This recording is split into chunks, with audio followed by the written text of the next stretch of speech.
Trial and error back to burn for another week. This is Brian. Fearless will be popping in shortly. A couple of things, a couple of housekeeping notes. One, I am kind of got kicked off of live streaming on Facebook for about a month or so. Um, really, and it's something I'm actually appealing. It was a conversation that happened on a private group, and it wasn't anything too egregious. I was stating something that was factual. We are talking about, I think, um, Lawrence Taylor's drug use when he played in the NFL, and I made an offhand comment about, well, I mean, cocaine is a performance enhancing drug, which it is. It's classified under every thing, like every sanctioning body sees it as such, and Facebook didn't like that, so they decided that I was promoting something and decided that they're going to pull my monetization and kick me off the platform from live streaming for about a month. And so hopefully we can make this work. It'll be kind of a workaround. So that being said, like I said, we're waiting for Fearless to join us, but today's episode, we're going to recap a little bit of what we talked about last week with the Overton window and build a little bit more into it. We're going to talk about media literacy and pretty much the death of nuance, how people don't understand subtext, and a couple of other things. And yeah, that's really what we got here this week. My name is Brian. I own a marketing agency called I Sell Words. I'm really trying to pivot into teaching people how to start recording themselves and how to start marketing themselves and do less done for you services. And so that's kind of what I'm on right now. I have multiple podcasts where I talk about multiple things. And so that's what I got going. And I guess we're going to jump into this. For those that were with us last week, we discussed the Overton window. And the Overton window is essentially the window that kind of frames what is considered acceptable discourse in a society. Now, it is racialized. There is a racial component to what's considered okay to talk about and what's not, and a lot of it is contextual based on whom. But in general, it's considered what is considered what is okay to say in society. And it's not about editing oneself or anything along those lines. It really is about what ideas are we going to find acceptable, what ideas are we going to make policy, and what ideas are considered reprehensible and unthinkable. As the Overton window shifts, we start shifting ideas that would have been considered fringe to the mainstream. And so we are talking about the entire shift of that. And there's been more benign examples of it where it's not been that big of a deal. The Overton window used to, tattoos used to be considered something that was outside of what society is deemed acceptable. And now everybody has a tattoo. Mental health struggles used to be considered something that you kept private, and you were stigmatized for sharing or discussing it. And now people talk about this stuff openly. Okay. But then we're also talking about more aggressive ways the Overton window has been shifted in recent years. The mainstreaming of people who are on the spectrum of Nazism, like actual people that espouse Nazi-ish ideas. And so that's kind of shifting more into, from what used to be considered unthinkable into more of a fringe and tipping over into the mainstream. And so that's what the Overton window is. And that's what we discussed last week. The idea is, people act like, that, and this kind of goes into what we're talking about, familiarity with the concept as opposed to having a deep and abiding knowledge of a concept. I've been in arguments where people have created their entire thesis based on some meme that they saw online somewhere, or they've constructed an entire economic argument or economic theory based on something they saw on TikTok. And so these are things that this is an ongoing thing that we need to discuss. So it falls into this conversation here. But yeah, so like I said, last week we talked about the Overton window and a couple of other things. So this week we're definitely going to talk about media literacy and what that actually means as a definition, because it doesn't mean exactly what people kind of see it as. Um, it's the ability to understand context and see something and really understand it, as opposed to simply consuming it, and understanding that there's going to be multiple viewpoints of the thing. Okay, so I think Fearless is coming online here in a moment.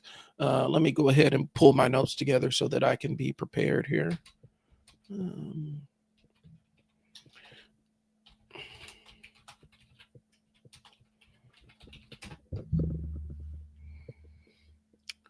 and I mean, even pop culture, even some pop culture stuff that seems kind of specious has elements where people are intentionally misunderstanding what the meaning was.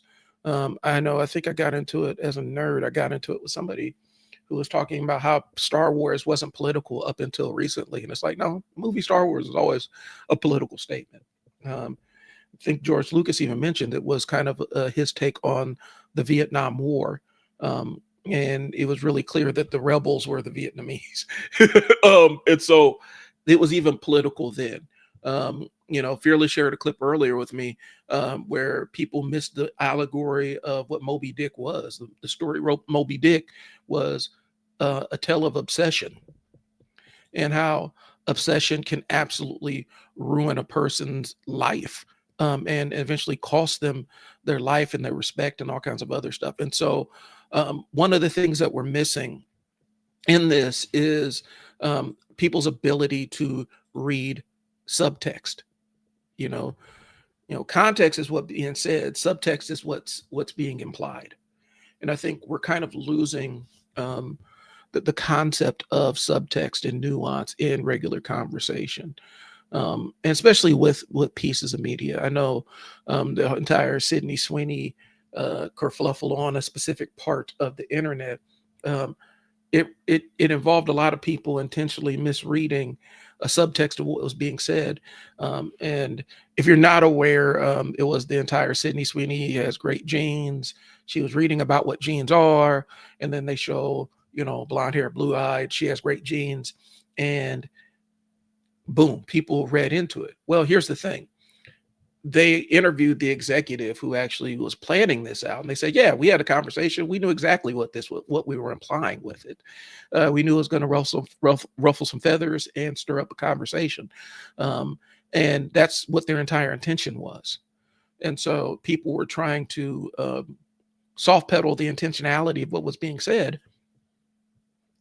I mean, it was an allusion to her being blonde hair, blue eyed, having great genes, in a society where eugenics was a public policy up until like the 90s.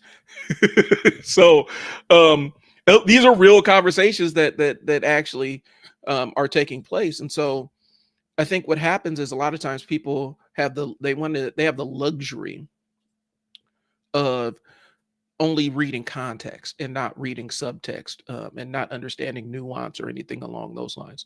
It's just it's an interesting thing, and it's an interesting place where we sit as a society. So, like I said, it looks like Fearless is starting to get on board here. Like I said, and I recapped last week. So let's get into it. This is what media literacy actually means. Media literacy is the ability to interpret what you see and not just consume it. I'm going to repeat that. Media literacy is the ability to interpret what you see and not just consume it. One of the things you need to understand about artists is oftentimes artists are trying to make some kind of other statement with their art. It's kind of the game of, can you discern what I'm talking about?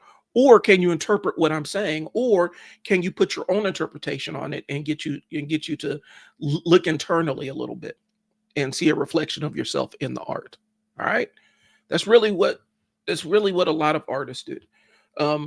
And even like really hyper commercialized artists have statements that are underneath what they're saying. People have talked about Michael Bay movies specifically. These are kind of celebrations of militarism, because that, um, Roland Emmerich movies. You can get some of the veiled themes of um, the patriotism and how they feel about this country in those movies. And when you ask them about it, when they interview about it, they are very clear about it. Um, one of my favorite movies of all time is RoboCop, right? And a lot of people are nowadays are misinterpreting what RoboCop actually was. It was Paul Verhoeven's statement on hyperviolence in movies. That's one. And capitalism in general. It was a satire. RoboCop was actually a satire. It was a hyper-violent satire.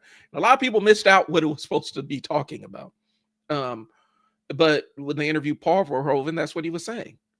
Starship Troopers is one of the most widely misunderstood movies. And I know the book and the movie vastly differ from one another. But Paul Verhoeven was kind of a send-up. Starship Troopers was a send-up.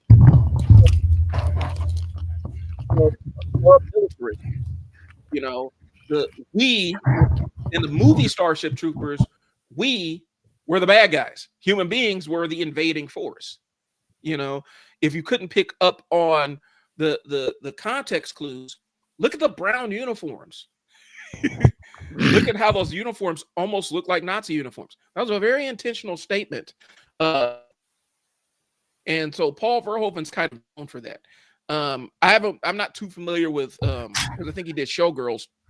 I'm not too familiar with what the intentionality was behind Showgirls, but I imagine based on his track record, there was some kind of subtext within there, because that's just how he makes movies. So even talking about Baby Girl from Saved by the Bell. Yeah, and so it's talking about context clues and subtext and media literacy when it comes to just even popular culture. You know, there are aspects of popular culture that we assume are just supposed to be easily digestible and disposable, but there's actual meaning there. You know, you don't become, some people just like to secure the bag in Hollywood. And I'm not even going to say that. There are mercenaries out there, people that just like to consume the bag. But at the end of the day, artists are going to do artist stuff. And artists are going to create works of art, even if it's commercial, it's going to be evocative and they're going to be delivering a message. Look how many Jesus metaphors are in a Superman movie. You know, every Superman movie has, a lot of these Superman movies modern day has some kind of weird Jesus metaphor that's kind of shuffled in there, because the entire concept of Jesus is, the concept of Superman is he's supposed to be humanity's savior.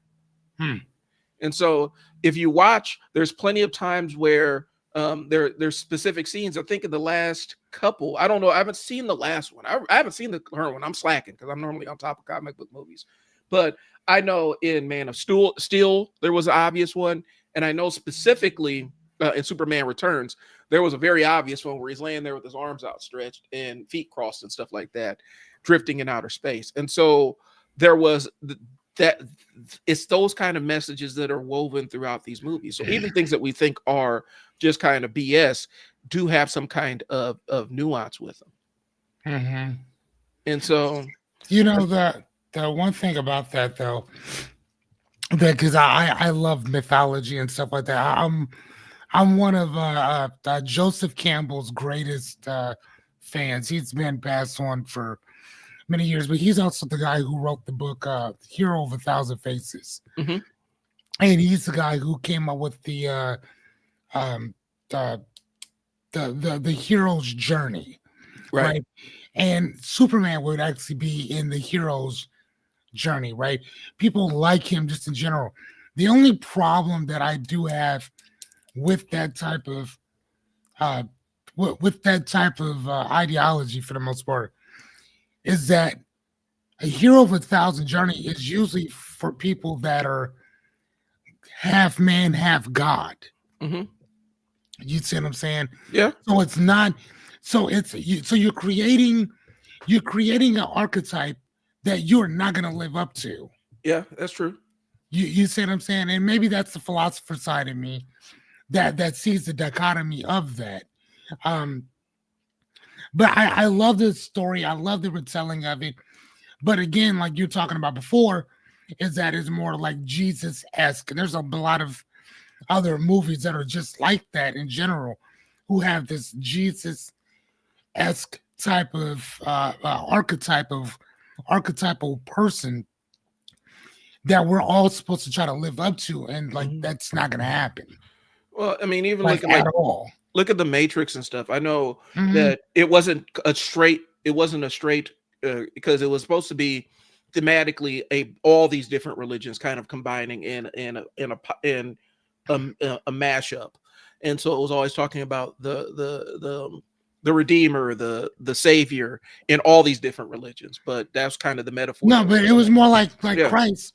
I mean, no, they've there's so many different biblical references right, of it that it's kind of hard not to see that. I mean, even his girlfriend's name was Trinity. right, You know what I'm saying? Like and he Morpheus and he is the one, like the sleep god and mhm, the Nebuchadnezzar. You know what I'm saying? Like, and they're all asleep yeah, while all these things are going on. So, you know, you can also look at the, you know, here's a fun thing. I was because I love that. That's like my favorite movie. hmm There was a person online who had actually came up with this ideology that maybe Hey, Chris, Neo was not the one. But do you know who the one would have actually been? who would have been The one would have actually been Agent Smith, true? right? All depends on how you look at it. In the beginning, it talks about um in the morning. Hey, Good what's going morning. on, Josh? In the beginning, it talks about how the one was born inside of the system, Yeah, how he can actually change and do anything that he wants. And what did Smith say in the first movie? Bro, I just want to be free. I want to hmm leave here. I've been here through all of this, right? I've seen every iteration of you people. You are a virus that I just want to get rid of you. Give me the codes so I can end this all. And then what happened? At the end of one, Neo goes in, jumps inside of him, reprograms him, blows him up, and then they're thinking, oh, we're good. No, you reprogrammed him. yeah.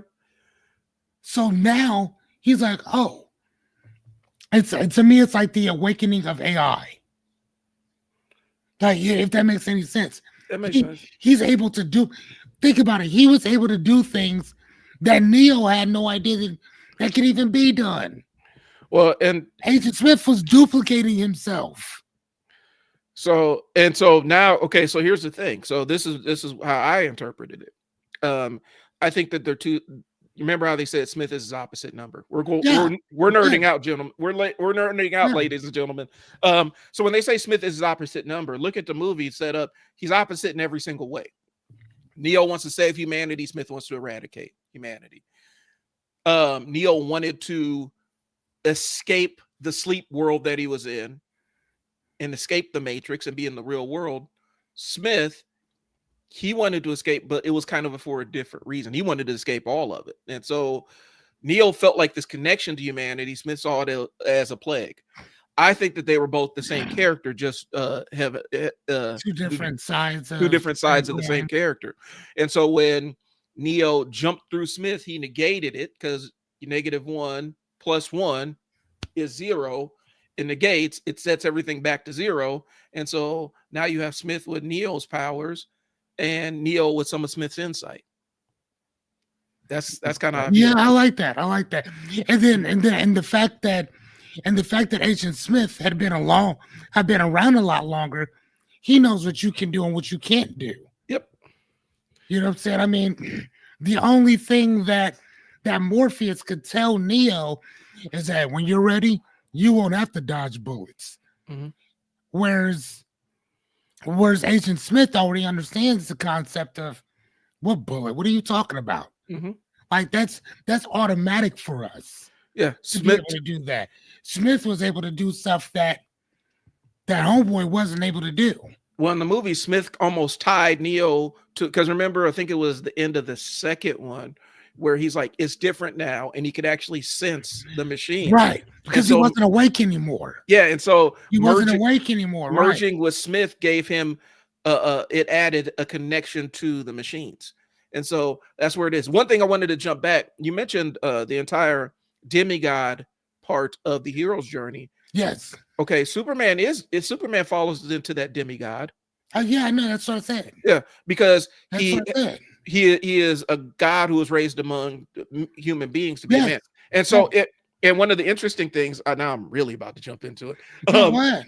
Let's go. One of the interesting things is they have the new Absolute Superman book, and this is a version of Superman that not only grew up with his parents on Krypton, but came here as a teenager and only spent a limited amount of time in Smallville. And so it turns into this nature versus nurture story, because even at the end of the day, even though he was barely in Smallville for a couple of months, he formed a connection with humanity and is driven to protect whoever he can protect. Mm-hmm.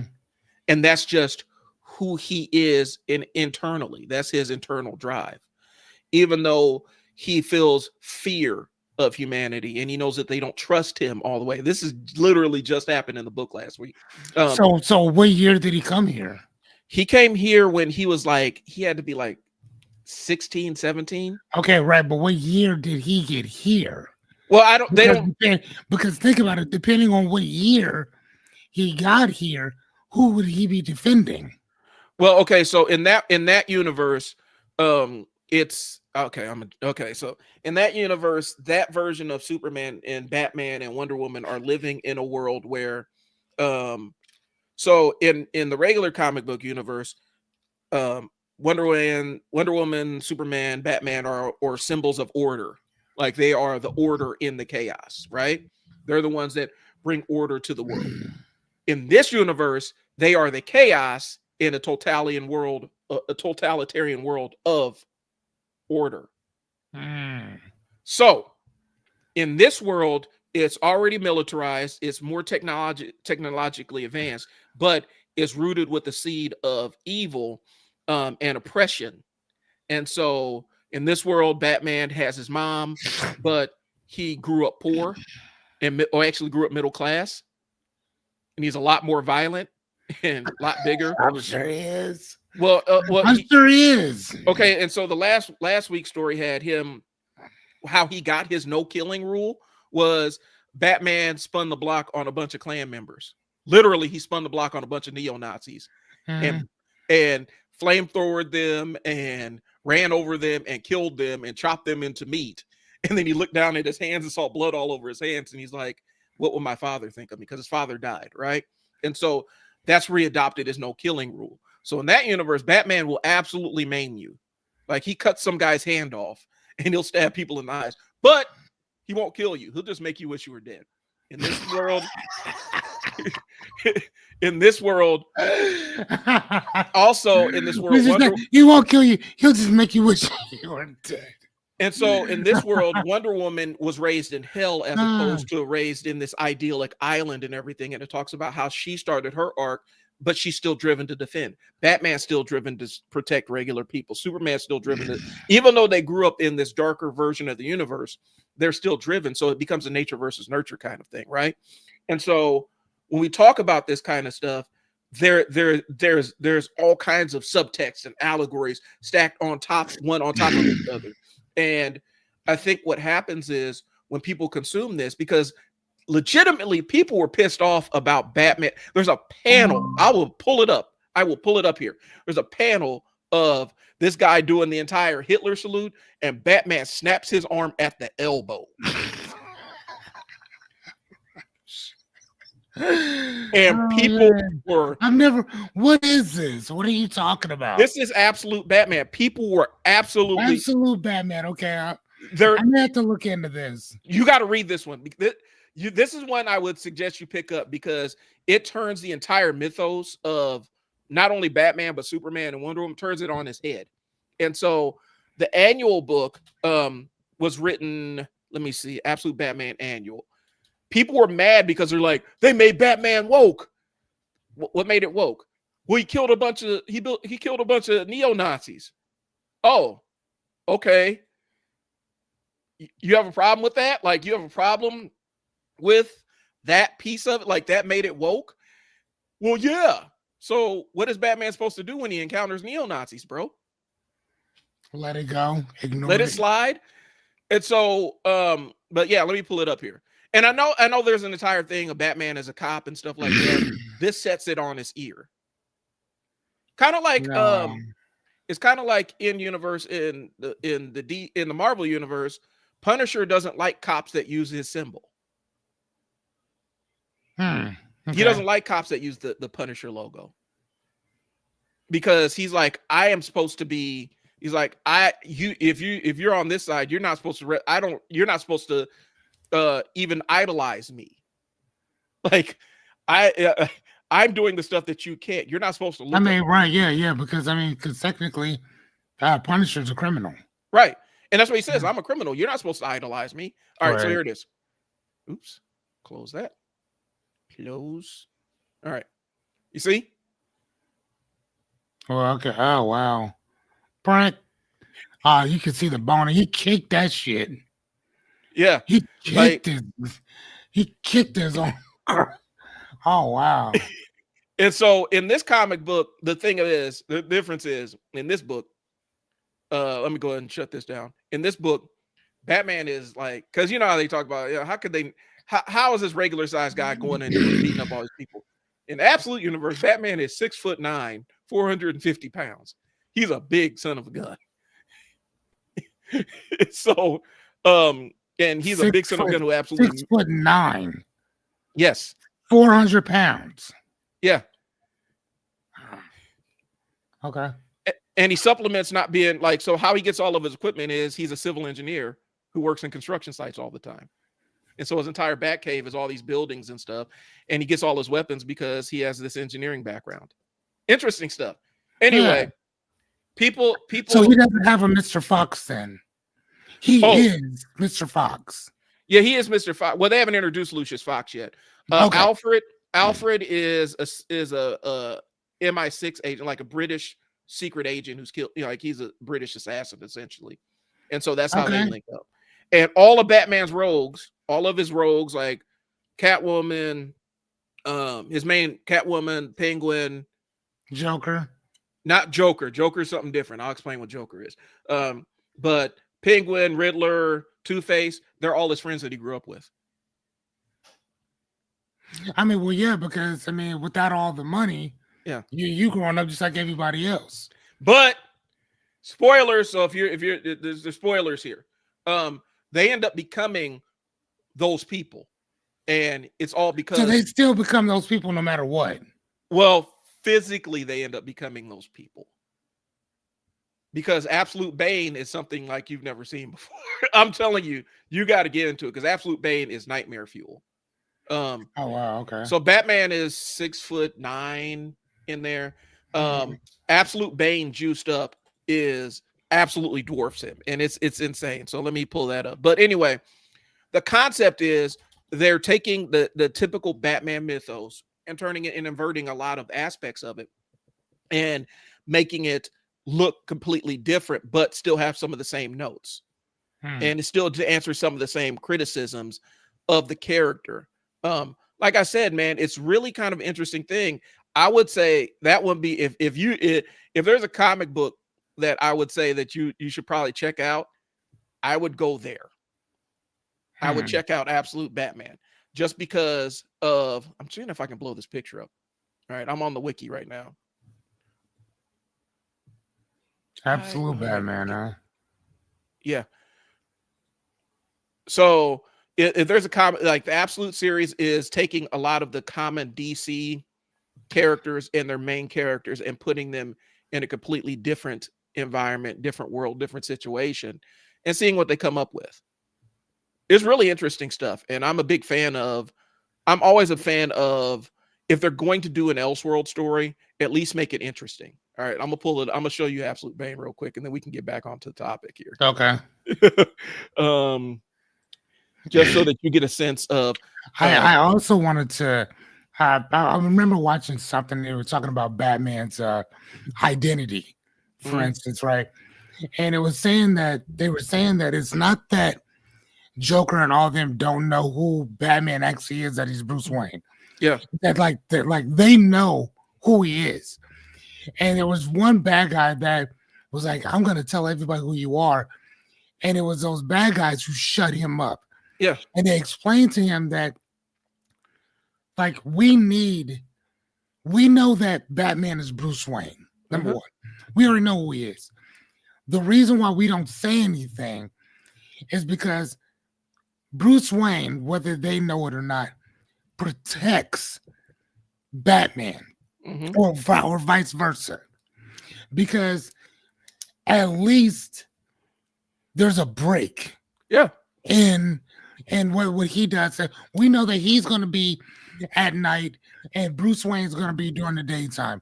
We know that. And so, could you imagine Bruce Wayne or Batman being Batman 24/7? Yeah. You're going to have a problem. What does it look like when he has no cover? Right. So do you see? Right. Okay. So are you looking here? Oh wow, it dude's like 20 foot tall. Yeah. And oh wow. And so in this Batman, he's 6'9". Yeah. Oh wow. And so this Bane is now, this isn't even, this dude's like 25, 30 foot tall. Yeah. So normally he's, and so in this world, Bane is essentially Batman in terms of his skills and abilities and stuff. And so now Batman has to figure out how 25 foot how to defeat him. After Bane ran through and absolutely just mutilated all of his friends except Catwoman. Like, he mutilated all of his friends and made them into the version of Two-Face and made them into the Riddler. What happened to Penguin is just, he did Penguin so filthy. He did Penguin absolutely filthy. Oswald, he did him completely and totally filthy. It was the filthiest thing I've ever seen. He did that. He violated that. He violated bro. And he absolutely violated him. And so Batman's got to figure out how to defeat this. Oh my God, this is so funny. But anyway, but the nuance is taking that mythos of, because everybody's always had the criticism, like, well, he's a rich white guy. Like, he can absolutely just take his money and build foundations and stuff like that, and provide pathways and provide the resources that people need, and pay for the overhaul of the Batman, the Gotham PD, and do all this stuff with his money. It's taking that and throwing that argument out the window and saying he doesn't have those resources. What's he got to do now in a world that is already predisposed to drift towards evil? Because that's how that universe was born. Yeah, I see that. So anyway, speaking my language, Spider-Man is the best hero. Spider-Man's my dude. I just did. I actually did on my other channel. I just did an entire segment about why Spider-Man is hurting my feelings right now. Why the writers of Spider-Man are hurting my feelings. So anyway, we're back to media literacy, because you let me drift off onto comic books. I could talk about comic books all day long. So media literacy is the ability to interpret what you see. And we talked about it last week with No Child Left Behind, and what happened with No Child Left Behind, where they removed a teacher's ability to teach context clues. Because you got to teach the test. In the high school districts, in order to secure funding for these teachers, in order for them to continue on, that the kids have to be able to pass these standardized tests. And hey, could you put that in our notes? What's up? Yeah, put what you're talking about now. In our notes, because I can kind of see what you're doing. Where did it go? I think I just deleted it. No, we had Overton notes before. Oh yeah, so I pulled those. Those are last week's. So right, it was still on mine. Hold on, let me see. Yeah, I updated. Oh, okay. So this is all updated. Yeah, I updated these. Okay, sorry. But and so we talked about No Child Left Behind and whatnot, and a lot of the soft skills that teachers had to teach kids, they ended up getting removed from their bag. And so they had to focus on teaching these kids just how to pass the test, and teaching somebody how to pass the test is not educating them. It's not educating them. It's not socializing them. It's not teaching them how to interact with people. It's not teaching them how to have conversations. It's not teaching them any kind of critical thinking skills or anything. I remember very clearly in high school having history teachers actually challenge and expecting us to challenge them in class about things in history, having open debates with teachers. Hmm. I had a creative writing class. I'll never forget this. I had a creative writing class where um, we it was during the OJ trial. Hmm. And so a lot of our conversations were about race and justice and law in America, in addition to creative writing. And so our creative writing took on that form of talking about race and justice in the 90s. Hmm. We had these open discussions in our classrooms. Fortunately, I think my kids are getting to have some of these conversations when I talk to them. When some of their teachers are still pushing forward some of these conversations. My daughter just had the entire conversation talking about her teacher pointed out the difference between chattel slavery and slavery in the rest of the world, and explaining Hmm. that to her class, and invited them to have the conversation. So we're seeing some of it, but one thing that No Child Left Behind was, it said a lot of that context clue stuff wasn't valuable to teach. And teach them a script, right? Teach them a script. Teach them how to regurgitate this script, as opposed to teaching them how to interpret the script and form their own conclusions. And one thing standardized tests don't allow for is variation. So you can't like, you have to give the exact answer. There is no variation within the answer. And if there is a variation where it could be one or the other, they have to take that whole test back and reevaluate the whole thing. So it's either A, B, C, or D. There is no, well, it's halfway between A and halfway between C. If they have one of those kind of questions, they got to throw the whole test out and start from scratch. Throw that whole question out. And so that's one of the things that I think we're missing in terms of what these kids are coming up with. If I could find it, I'll pull it up, where there's a teacher talking about how she cannot teach context anymore. She can't teach context clues. She'll get in trouble for teaching context clues because they're saying that's off of the approved, uh, um, what is it? The approved teacher schedule, the approved syllabus. Like, it's not part of the approved syllabus. And it's really sad, because what we're seeing is we're seeing we're almost like two generations deep of people who only perceive things at a surface level. They could only read context. They can't read subtext. They don't understand pretext. You start talking about metatextual stuff. They can't provide any metatextual analysis of anything. What they see is what it is, and there's no variation. And that creates an entire generation of people that are susceptible to being lied to and manipulated very easily. No open debate, right? Sorry about that. I was talking to Jessica today about. She was telling me about how there is now again. I'm just telling you kind of what she was talking about, Mhm. and she was saying that she had heard or read somewhere that Trump is going to be giving people $2,000, all of it, and it was because of the like we've made so much money on the tariffs that we're going to be writing, giving you guys checks for all this because this is how much we've made. Mhm. And I said, because of critical thinking, I said, so basically what this man is saying, if this is even true, is that we're robbing you to pay you back on money that you already paid for. Right. So I said, it's not that the government is giving you anything, is that they're basically giving you money back on what you've already paid for. Right. So this is technically your money. This isn't money that like Doge, for instance, where they came up with all this. They're like, well, we've we've uncovered all this money. You ain't giving us any of that. So Mhm. technically, it wouldn't be 2,000. It'd be like $7,000 a month. You know what I'm saying? Or just in general for all the money that you guys have collected to give us back and this and the other.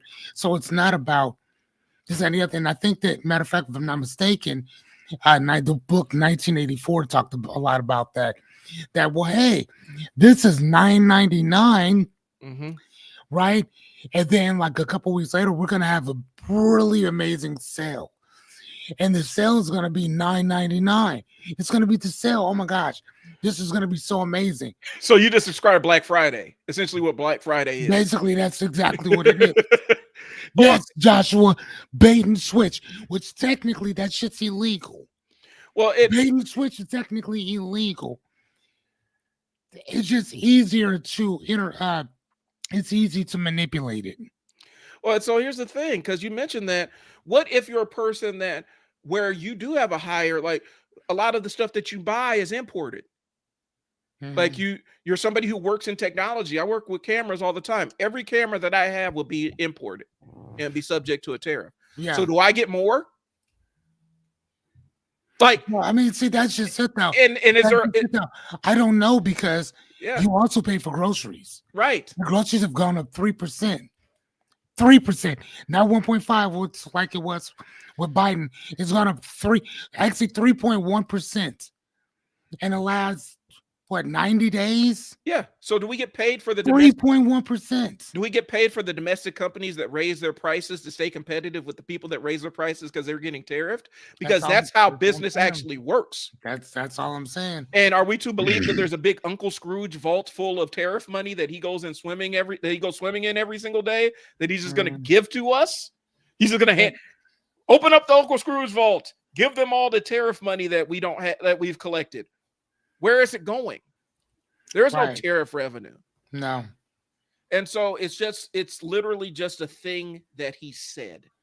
It's Yeah. a thing that he said. A lot of it is, and we mentioned this, I've said it on here.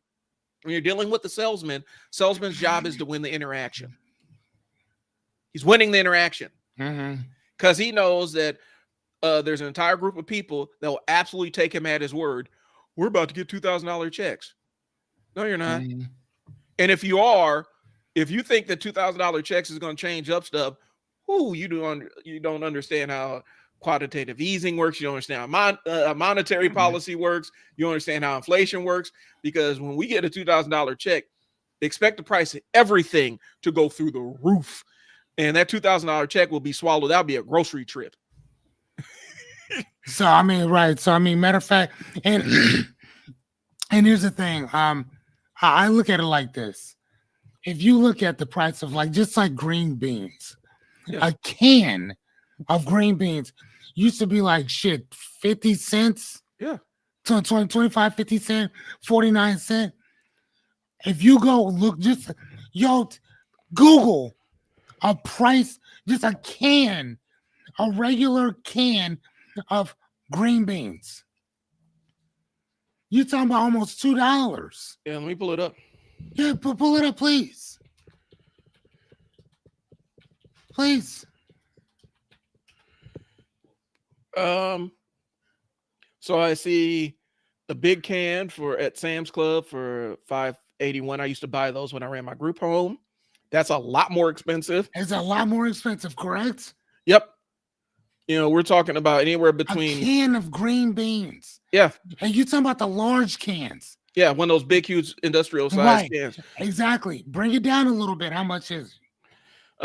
So I could find some for $1.25, but that is, but it used to be under $1. That's all I'm saying. And so, and people don't That's understand the all I'm price, saying. and nothing ever comes down. Like inflation, like it's like the price of gas, right? Well, gas prices are cheaper than they were. Well, it is cheaper relatively, but it comes down, but it doesn't ever come down as far as it was at the time. As before 9/11. It never reaches the same. It never reaches the same floor. The floor just gets set higher every single time. That's all it is. But that's all it is. And so, I mean, are you going to see gas prices at 150 again? Probably not. Nope. Are you going to see them at 99 cents again? Listen, probably not. When gas hit 150, I remember very clearly gas hitting 150. I'm like, this is outrageous. This is outrageous.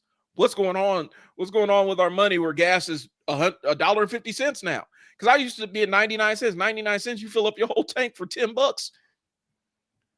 And so I think, I look at it the McDonald's price index, right? Remember going to McDonald's, you get you a value meal for $2.99. Man, you get the whole goddamn thing. Man, yes. You can feed a bunch of people for $10. Now you go to McDonald's, Sheesh. there Sheesh. you could get like some fries, a thing of fries for maybe $2.99. And that's it. And so They're not playing, bro. and the problem with inflation is inflation goes up, wages stay stagnant. Like if wages matched inflation, there wouldn't be any single issue. But now we're doing this monetary policy where now we're out of the quantitative. I think we're in the quantitative easing where money machines are starting to turn over. Money machines are starting to print money. And so now we're about to be flush with cash. Inflation, there's no muzzle on what's inflation. We have artificial inflation because of all these tariffs. And so I remember very clearly, I'm an investor, right? When the pandemic set in, the stock market was literally doing things that nobody had ever seen it do before, ever in history. The analysts, the ones that the charts were absolutely confounded because there's stuff going on in those charts that they Hey, stop.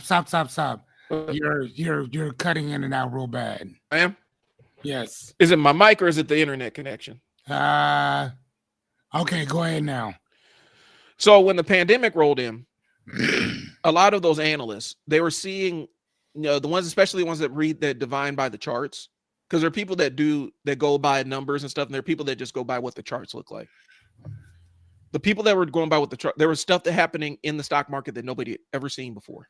Like what? Ever. Like specific things that were normally indicators were no longer indicators. Things that where one stock goes up, another stock goes down, one industry comes alive, another industry goes away. That or people, it was completely out of sync all over the market. And so it became very difficult to determine what was going to be, what was going up, what was going down. Because normally you rotate your money around based on what's happening in the economy, right?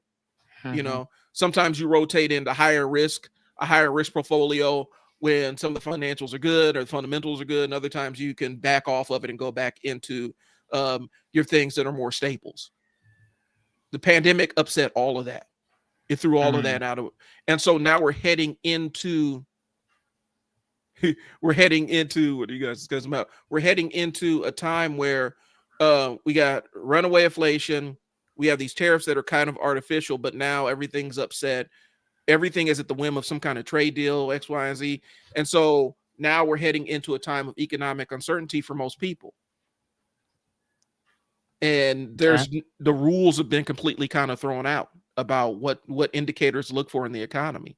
It's weird. It's a weird time to be in this. It's a weird time to exist in this space, especially when you have a portfolio that you're managing. Now, I remember very clearly the big gold rush when the entire GameStop thing happened, and a lot of brand new people jumped into the market because they was trying to chase the dragon. They're trying to chase a rocket ship and jump into that GameStop thing. That was completely born of the stock market that didn't make any sense at the time. Right. And that's kind of what we're heading into. Like I said, I try not to be gloom and doom on these things, but it goes back to the ridiculous idea that there's this big pile of tariff money that just needs to be distributed to people. It's not going to happen.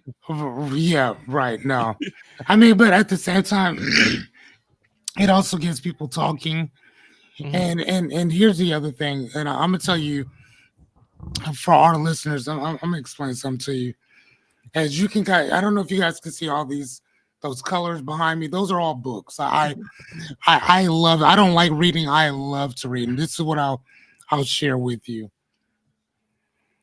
The greatest drug that our government, and not just government, or authoritarian officials in general, hope for more than anything else is your ability to hope. Mm-hmm. That you hope things get better. That you hope that Donald Trump is going to give you $1,000 or $2,000. That you hope that our elected officials will eventually turn around, figure this shit out on their own, and look down and say, you know what, man, we have destroyed our country so bad that we're gonna do something to fix it. Ladies and gentlemen, that's not gonna happen. Mhm. And that is their biggest weapon. It's hope. Like they don't have to worry about what you're gonna do because they know what you're gonna do, which is nothing. I You'll, remember. you'll you'll bitch, you'll moan, you'll complain, you'll cry, you'll shoot up some shit, Mhm. but nothing's gonna get done. God, I remember very clearly. I had a when I was running one of my homes, one of my group homes. I had a young man. Um, Parents were into, dad was into drugs and stuff like that. The age gap on mom and dad was just egregious. It was gross. This is when I was really young, and so I was like maybe 22 years old. This kid was 10 what, years old. what was the age gap?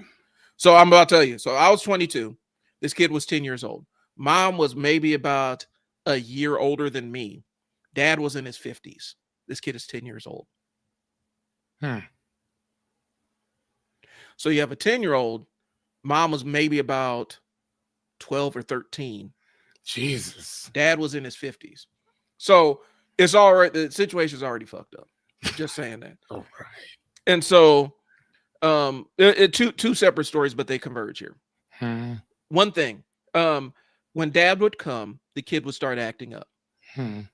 And one of the reasons why the kid would act up is because when dad would come, he'd sit there and fill this kid with lies about how he's going to buy this new Cadillac and he's going to buy him a pair of Jordans and they're buying this big house and they're all going to move together and live together. Um, and they're all going to get back together and mom and dad are going to get back together. Mom had no interest in getting back with this old pervert. Like she had no interest in it, but he gassed this kid's head up and fill him full of lies. And that was the only thing that sustained that kid from descending further along into completely just writing his family off. Like he had to keep that in his mind. Otherwise, he wouldn't call his parents. Like he had to believe this in his mind. Otherwise, he would sever the relationship on his own. That's one thing. Then me and dad had it out because I had the audacity to make the kid clean his room before his parents came to visit, so they have a place to sit down. And so, dad, who had literally just came out of a stint at rehab and was actively found out after the fact it was relapsing again. He's gonna sit there and pull one of my coworkers aside. I said, I don't know if I trust Brian's decision making, and I turned. And so they brought it up to him and like, hey man, I'm not gonna have a crackhead question my decision making ability right now, man. It's like your kid is with us right now because you can't get shit together right now. Hmm. And it doesn't matter what my age is. All I'm doing is giving your kid an expectation. I'm trying to teach your kid how to survive in society when he has to live with you and depend on you to provide his guidance. Hmm. And so, but anyway, long story short, this kid's hope is the only thing that kept him in contact with his family. It was Hmm. opiate for this young man Yeah. because dad would gas him up and lie to him, and we would have to almost deprogram, talk him off the cliff because he's like, I'll just run away. My dad's going to pick me up in his Cadillac. Your dad doesn't have a Cadillac. He doesn't even have a house right now, bro. Like he doesn't have the things that you need right now. He's not being honest with you. And we finally had to pull dad aside and say, you have to stop doing this to him Hmm. because it's not helping him. The only thing it's doing is it allows him to maintain contact with you. But you have to find other ways to encourage him to maintain that contact with you Hmm. instead of having him dwell in this world of lies.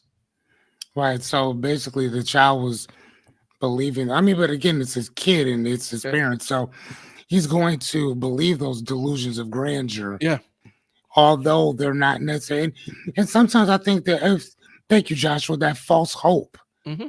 Like that, like, man, like I hope I get this. I hope that this is just one of those things for me and that such and such is gonna deliver us from this type of evil type of stuff or whatever. And but in your heart of hearts, that's Mm-hmm. not coming. And one of the things that I told a friend of mine that we were talking about, I think we talked about this before, Mm-hmm. is that the scariest thing that I have of this whole where we are today is that you need to understand that all the shit that you're doing right now today in 2028 ain't gonna save you. Mm-mm. You know what I'm saying? Like that man ain't gonna be here forever. The same And mechanisms of the survival ain't same gonna work. mechanism ain't gonna work for you. So you can call me the N-word, you can do this, you can do that. But I just want you to remember that man ain't gonna be in that office forever. Right. And all that shit that you said is gonna come back and haunt you like a vengeance. It's gonna come due. And I mean, and seriously, I remember when I was a kid growing up off of Redmond and Omaha, this young dude was staying over in the projects, and over in the projects they learned how to fight all the time. They was always quiet. So I had this older homeboy that would be around us off of Redmond, and he told me one day, he's like, bro, one day I ain't gonna be around here to stick up for you. So either A, you learn how to fight, or B, keep your mouth shut. Mm-hmm. Because when I'm not here, he ain't gonna show you no mercy.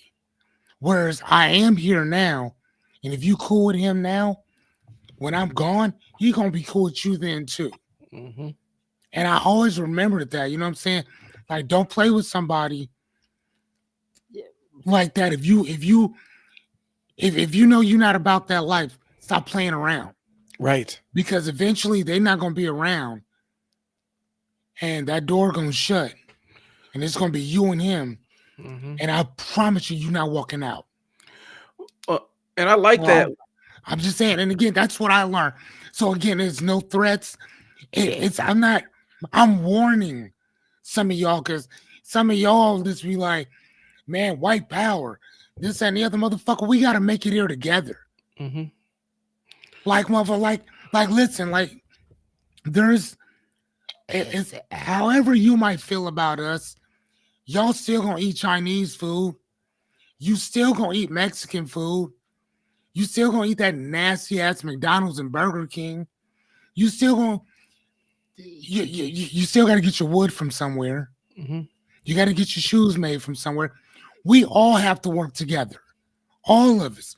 So for y'all to sit there and let that orange dude pump your fucking heads up, I'm promising you, stop. Because once he's out of that office, I'm not gonna lie to you. For Democrats, for socialists, I'm gonna teach you how to win the next election. I want you to repeat these words after me. As soon as I'm president, I'm sending you fuckers to prison. Say that now. Just keep saying it. Keep saying it. Whatever you did during these 4 years, I'm sending you to jail as soon as I hit office. I promise you. I guarantee you, people gonna shut the fuck up. Well, here's how much you want to bet? Because if you think about the January 6th, the insurrection type thing, like, dude, let that have been anybody else. Mm-hmm. Anybody? What? Okay, I went to the Million Man March, right? What? When I was like 15, 16 years old, I was at the Million Man March, and walking up to the Capitol.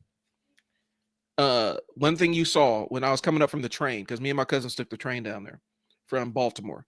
You're walking up, on either side of the road, there are tanks, like tanks.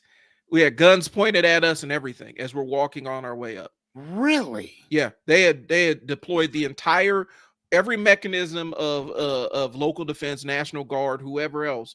They had them out there, ready to absolutely just gun us all down. So the mechanism. So when I looked at that January 6th thing and knew all them people was in DC, I'm like, oh, they're gonna get. And part of me was cynical, like that they're not gonna give them the same treatment. But I'm like, I know they have the capacity to have all of that stuff out there because they had it out there like that. All of that stuff was out there. All those tanks, all that stuff was just sitting on the side. And so I remember very clearly. Went down. Really? Went down. I wonder why we never heard about that. Went down to one of the vendors to get a plate because they had a guy there who had catfish and ribs, and he was absolutely cleaning up that day. Oh my um, goodness. went down to get it. Went down to get He probably still spending money from that day. went down to get some catfish and some jacket fries, and went down there midday. All these folks that were out there on these tanks and everything, they were bored as hell. They're laying. You could see them sleeping on the tank, sleeping on it, laying all this stuff. And so I know that when January 6th happened, they had the capacity to have the full military mobilized just like that. They chose not to. It chose not to. But I want to go back to one thing you mentioned about hope, and then something else you mentioned about reprisal. So with hope can be a two-way street, right? Like you can give people hope and it allows them to create amazing things and change their lives in ways that you couldn't even imagine, couldn't even fathom. Hope will allow you to change your life.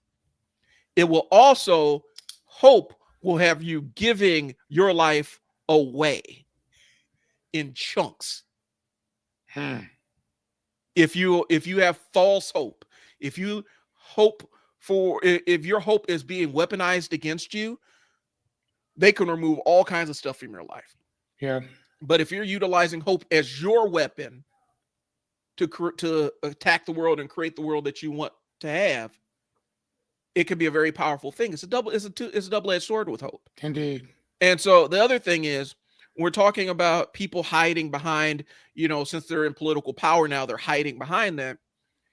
Remember we talked about a couple weeks ago, I remember Patrice O'Neill talked about the promise of middle management.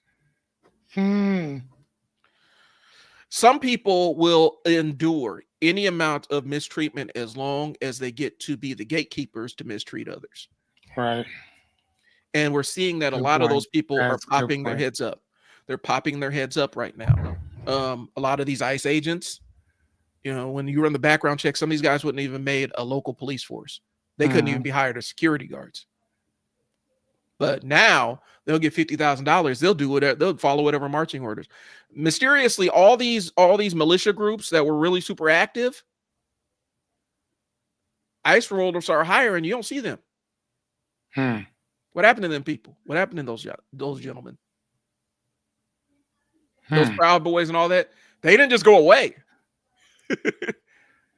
All these militia groups didn't just disappear. They didn't just stop acting one day. They just got a new job.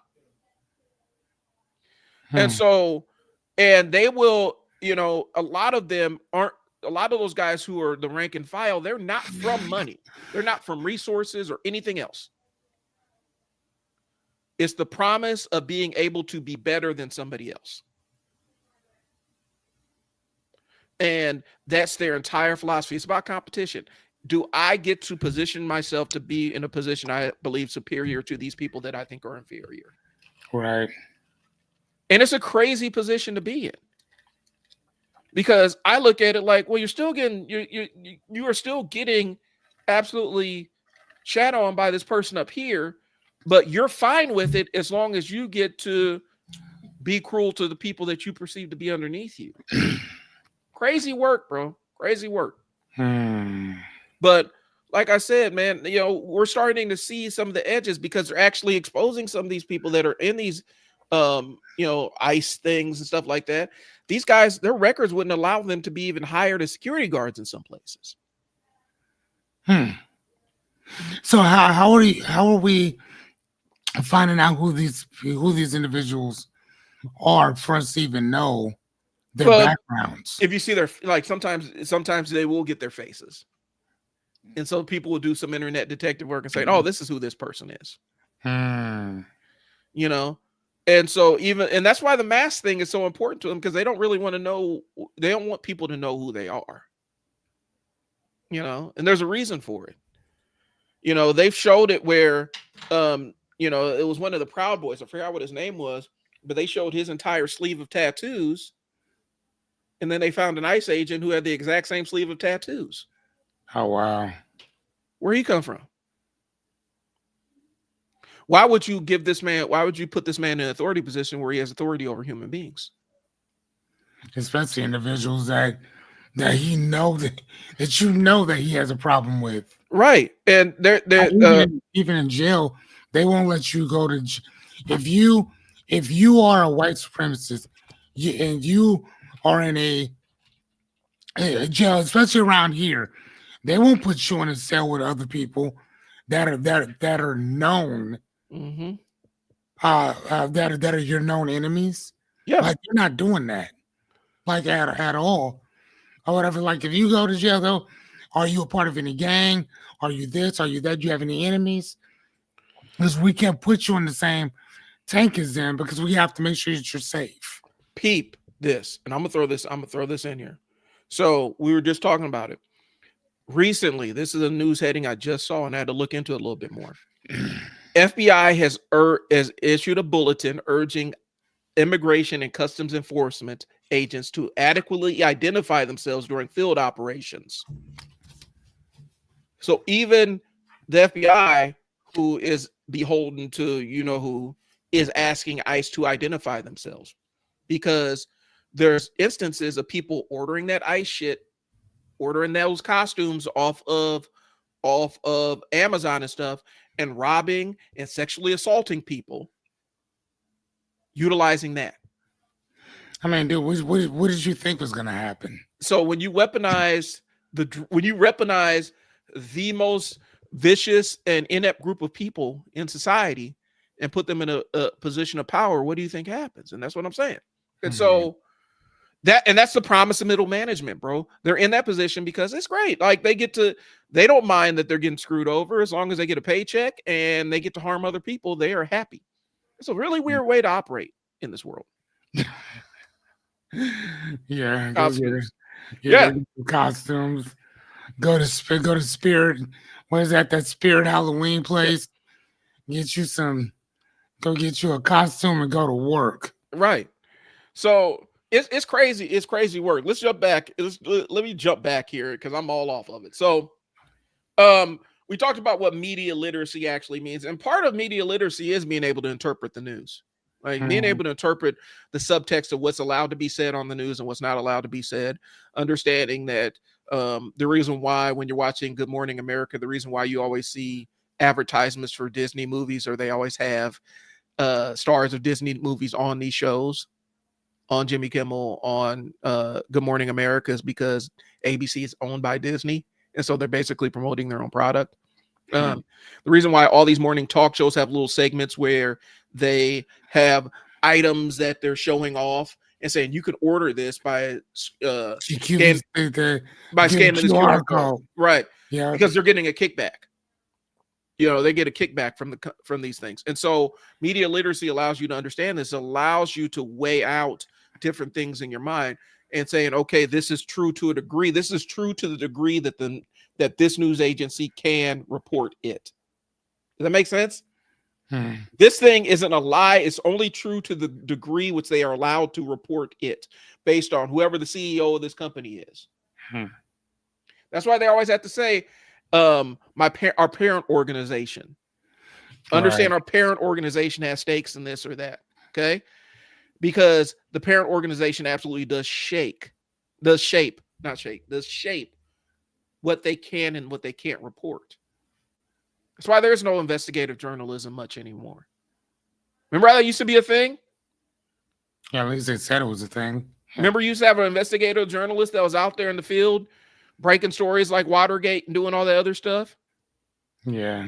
They don't exist. They don't exist anymore in a lot of these major agencies. These reporters would love it. Some of these reporters went to school to do this kind of work. And then to go to get that degree and understand that ain't nobody gonna pay you to do any of that shit. You got to build your own platform. There's a young lady I follow right now. She was an investigative journalist. I think it had to be NBC or CNN, and she eventually had to go launch her own platform and fund her own investigations. Yeah, because she had to go. The big investigation when I saw that made me aware of was she was talking about what's going on in Mexico with the water down there and how these resorts are absolutely destroying these local communities' watersheds in order to pump it all into the resort and to fill their pools. And showers and stuff like that. Oh my God, seriously. Meanwhile, the local residents are literally having to pay, $400 to get a big gallon of water a big thing of water that's supposed to last them for a month. Oh, wow. And so she could not do that kind of news story because I think it had to be Hilton or one of those people that owned one of those resorts was also a big financier of one of the news agencies that she was with. Okay. And so she couldn't do that because they were threatening to pull advertising off of it.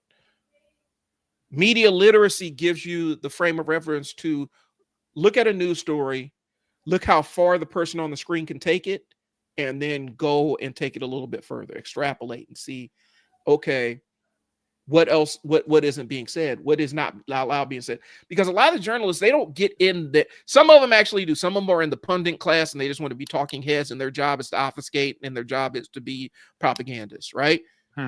Others, their hands are tied about what they can actually say without getting fired. And so they have to weigh out, do I work? Do I have a job? Or do I say the truth? That's why we're seeing all these media people starting their own podcasts and stuff. Becoming their own outlets. That's all I'm saying. Media literacy gives you the frame of reference to understand how that works. Okay. What is this? Cheap viewer stream boo. I don't know how we get rid of the spam that pops up in our comments, bro. Like we got good. I ignored it. We got good people jumping in. Joshua, man, you've been riding with us, man. I appreciate you. Indeed. We're looking for see if our friend who likes to jump in here. Liberty Twitch. Yeah, I wonder if he's gonna jump up in here. We'll see. Fight back with words. Yeah.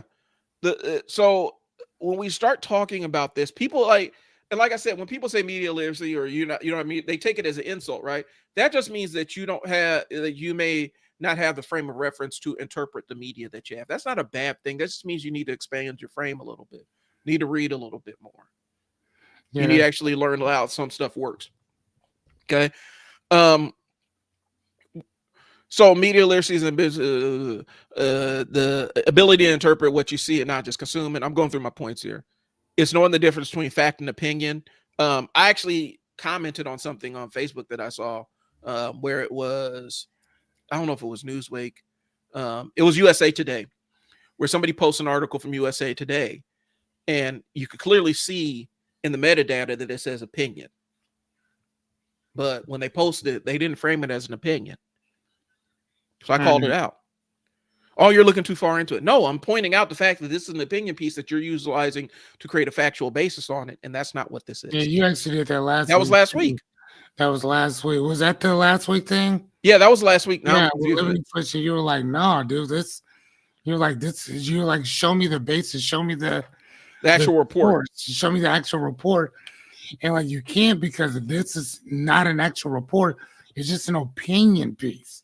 Mm-hmm. And again, I didn't know about that myself. So, well, and it's the difference, editorial pieces. I've written editorials back in the days when I was a little bit more active. I've written editorials, and they were 100% biased because that's what an editorial is supposed to be.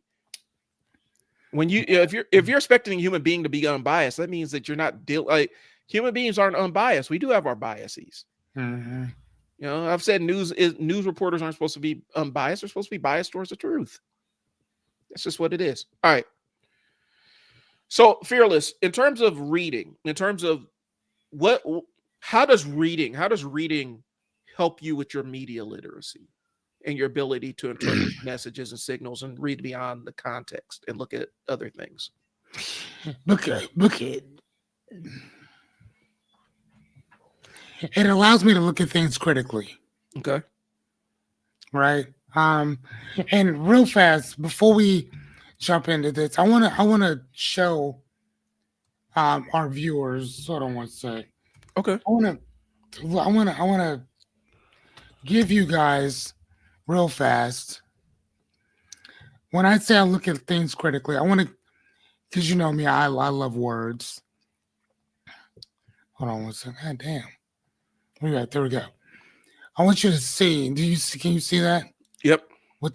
Okay. So hold on, let me move my camera. So expressing adverse or disapproving comments or judgments. Okay.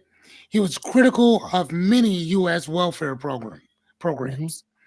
The second one is expressing or involving in analysis of metrics and faults of work of literature, music, and arts. Right. So she never won the critical acclaim that she sought. Okay, so what are we talking about? So if we look at some of the words going into that is censorious, condemnatory, condemning, reproving, depreciatory, so disparaging, reprove. So when I'm looking at things critically, I'm I'm not able to look at it as just face value. I automatically start looking at things like I become overcritical of what I'm listening to. Hmm. So here's another word: picky, um, hair splitting, gripping, bitching, belly aching, persnickety. That's one of my favorite words. I like the word persnickety. Hmm. Placing too many emphasis on trivial or minor details, fussy. Right? She's very persnickety about her food. So that I am. I'm not gonna lie to you. I'm very persnickety when it comes to a lot of this stuff. And but that's the reason why I am. And that's what reading does for me. It allows me to see it allows me to sift through bullshit. So if I'm reading, okay, so I just read, oh my gosh. Okay, here we go. This is I just read this book right here. Hold on, where's my camera? This is called um How I Know White People Are Crazy and Other Stories. And it's notes from a frustrated black psychologist. And he's not talking about like white people as a whole, but he was talking about being a getting his PhD to practice to become a psychologist. And he has his own stuff on I think TikTok and Instagram. But it was actually really cool to kind of go down the rabbit hole of what it takes to actually become a healthcare professional and a doctor at that. Hmm. So this is one thing, right? So again, if I'm talking to people about getting their PhDs, this and the other, I have something to go back to. Um, our boy or our person talked about this book here, Breakneck. Hmm. How China's quest for engineer, excuse me, how China's quest to engineer the future. Um, this is how they basically went from like having nothing to building one of the uh, biggest what, bro? You mean biggest infrastructure Infrastructure, right? financially and everything else. They have, and within the last like 30 years, which is unprecedented. I'm just throwing that out there. Um, this book right here, why we didn't riot. A black man in Trump land, and it was a it was a pretty good book. One of the things that he talked about was when people say like, "Well, I just voted for Trump because I believe in his this that, and the other," right? And it's kind of like, oh, okay. And so if you have a bunch of people who vote for somebody like uh who was he? They used to call him a really mean person back in the day. Who was that? Minister Farrakhan. Yeah, Farrakhan. If Yeah. Minister Farrakhan became the president of the United States, whatever, because we voted for him, what does that say about us pertaining to how we feel about you? Like, you see what I'm saying? So everything is always in context. You know what I'm saying? When they're doing it, but if we're doing that same thing or asking questions, we're told, "Dude, you think too much into this. You you guys make everything about race." Right. Fortunately, because everything is about race, right? And then something like this book right here. I just finished on the 20th. Took me a day to read this big ass hunk of stuff. But white burgers, black cash, fast food from black exclusion to black exploitation. So again, why do I read this stuff? And here's the thing. And now, am I saying that I am impervious to being shit on? Am I saying that I am impervious to seeing to not seeing what's right in front of my face? No, Yeah. not what's. I'm not saying that at all. All I'm saying is that it gives me a better understanding of what I'm looking at when I'm looking at it. And so being critical thinking in general allows you to take that persnickety stuff and placing too much emphasis on trivial or minor details. So I'm able to ask questions that you're not probably going to ask because you're looking at the whole thing where I might be looking at it piece by piece because I understand that all the puzzle pieces fit. So you're just looking at the whole thing as a whole where I could pick apart everything that you're talking about and say that, well, we're all getting $2,000. You're talking about what 2,000? You talking about the shit that you already taken from me? You talking about that? Right.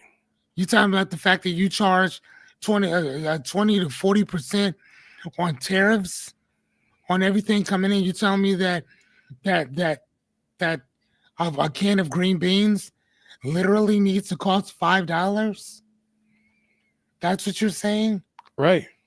Like you're telling. I mean, so again, reading all these books, it gives me it allows me to think critically about what I'm seeing or what I'm reading or what I'm listening to. And because people don't read anything, they're not gonna think that shit. Even if you looked at here, let's use another word. Right. So again, so you have people today who've taken this work. You see what I'm looking at? Yeah. Woke, for instance, right? Woke says it originated in African American vernacular English to mean being a part, or excuse me, being alert to racial prejudices and discrimination. That's all it meant. To mean being aware that somebody's fucking with you. That's it. Right. That's it. Now listen to this. Over time, its meaning expanded to include awareness of social injustice more broadly in general. More recently, the term has become politically charged, with some using it as a term of pride for being socially conscious, and others using it as pejorative or criticize or to dismiss progressive ideas and policies. So again, so all we're saying is, hey, this isn't cool. And then you're like, well, what's not being cool about that? It's not cool that you're putting race into everything. I'm not saying it's racist. I'm just saying this isn't cool. From a social justice standpoint, this isn't cool. Right. So if we're talking about discrimination, if we're talking about prejudice, if we're talking about killing a person in broad fucking daylight, do I need to be asleep to see that? No, you need to be woke to look at what's happening. That's all it is. So somebody else took a word that had nothing to do with you people, nothing to do with nothing politically. You took it and you made it something that didn't have shit to do with nothing. So now if you use it, it's all they're well, what does it say? Go woke, go broke. Yeah. So you're trying to tell me that not to say anything about discrimination, not to say anything about prejudice. Okay, cool. I I ain't got a problem with that. I mean, just like when they were talking about just like what was the other thing they were talking about? Let's stop talking about or what was the one? Juneteenth. Yeah. Why y'all keep bringing up Juneteenth? Cool. Why do we keep talking about 4th of July?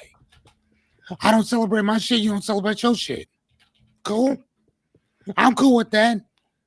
Like that, it doesn't bother me whatsoever. But the problem is that where one person takes, and I mean, think about it. During what was that, 1776? Black people weren't free. Right. And said we still celebrated right along with you. Hey, y'all ain't got a problem with that. And all we're saying is that, hey, this is a day that we celebrate that we're free. We didn't ask you to make it a federal holiday. We No, were doing that shit way before y'all. yeah, it's been there's been a Juneteenth parade in And Omaha for almost since I was a kid. yeah, for as long as I can remember. So We were celebrating it without any kind of oversight from the yeah, government, we've without been anything. doing that. We've been, and here's the thing: white people are down there celebrating it with us. Right. Did So nobody look at y'all weird? And no, motherfucker. Here's the thing, and I think that the biggest problem is this: America's white America looks at white American celebrations or what's the word I'm looking for? holidays. Holidays as your own, and then black people have their own holiday. No, motherfucker. If it happened on these lands, it's American, bitch. Well, I Like think off top. And get one more thing. yeah. So it's so easy how motherfuckers will sit and try to tell you or somebody else that, like, they'll be like, we don't want you on our land, we don't want you in our country no more. We want you out.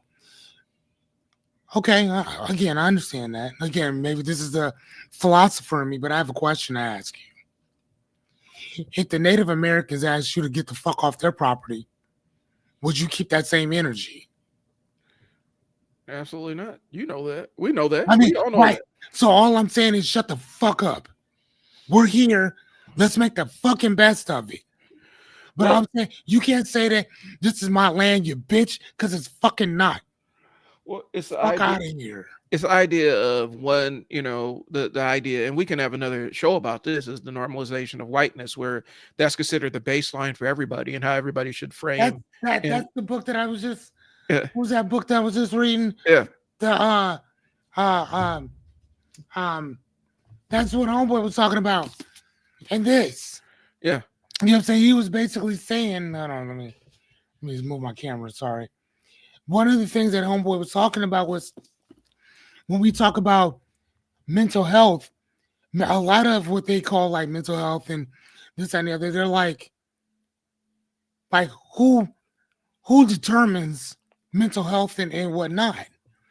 And he was saying that because it's ran by Caucasians in general, that is kind of like a thing of they're the ones who determine what's, you know what I'm saying, like what needs to happen. They create and produce the norm of what mental health is. So hold on one second. Yeah. So if you, and he brought up other sociology sociologists, such as Stanley Milgram, who did the obedience to authority with the white coat, Hmm. this and the other. It says that most of us would just follow orders in general, right? But a lot of those people were Caucasians, Right. in general. So he was like, what would happen if you tried that same thing with black people or black Africans? What would happen if you tried that with Native Americans? What would happen if you tried that with Hispanics? So again, everything is based on like what a white person normalizes as mental health awareness, like in general, right?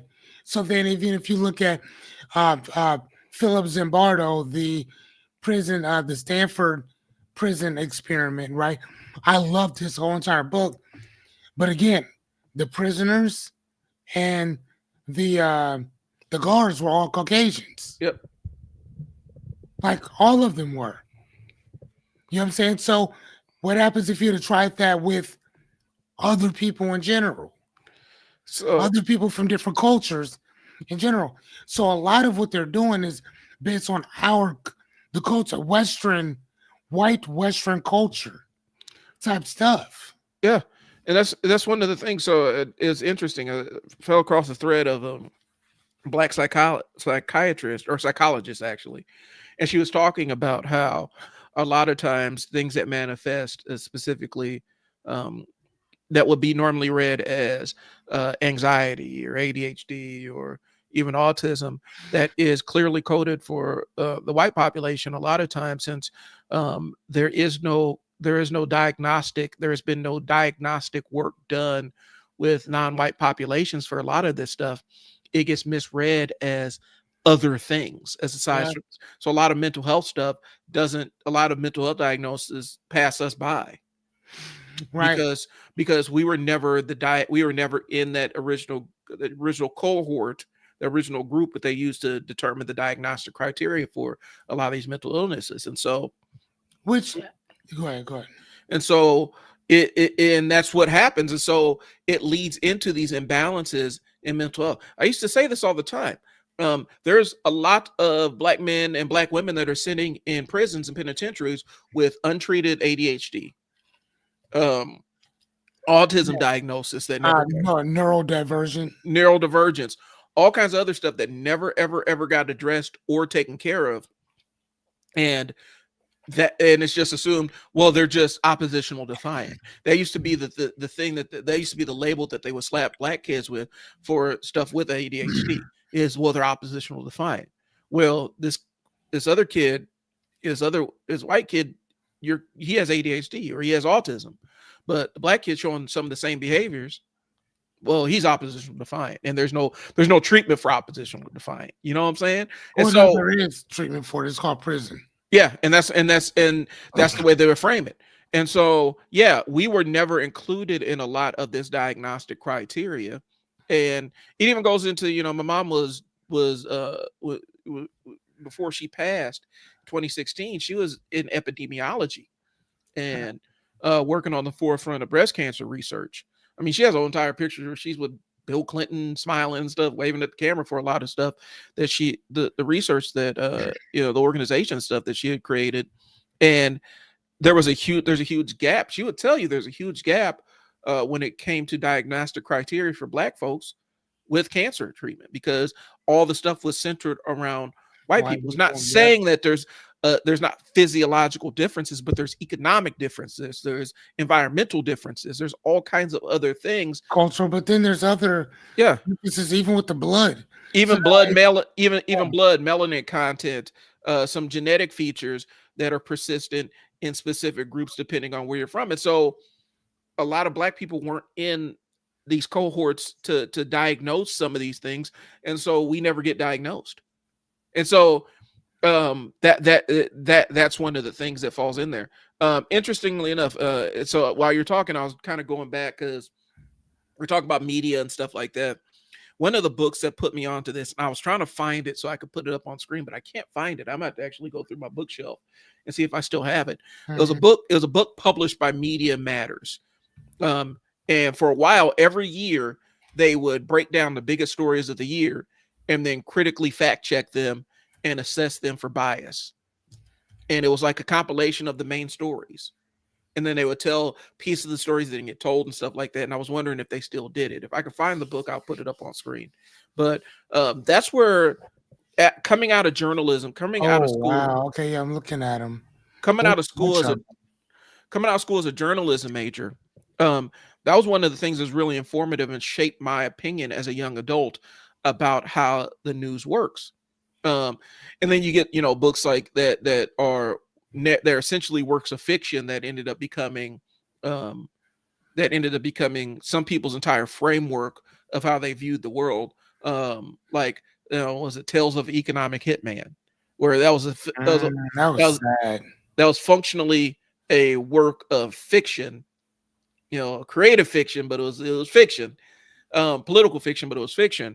And then people built entire narratives around it and created, like, was it documentaries called the Zeitgeist, and people watch that, and that ended up becoming their entire political worldview. And to Mm. be critical of some of the things in there is not to dismiss everything, because some of the stuff is actually rooted in truth. But you still have to have a critical eye for it and see, okay, some of this is bullshit. Yeah, no, there's a lot of it was just kind of out there. I found that the religious stuff or whatever was kind of like It was uh, conspiracy brain stuff. like yeah, like very much so. But the one thing that I did like, because there was three of those movies that I Mm-hmm. remember, but the last one was the one that I think I always resonated with the most. Well, his name is John Jock something or whatever, and he was talking about that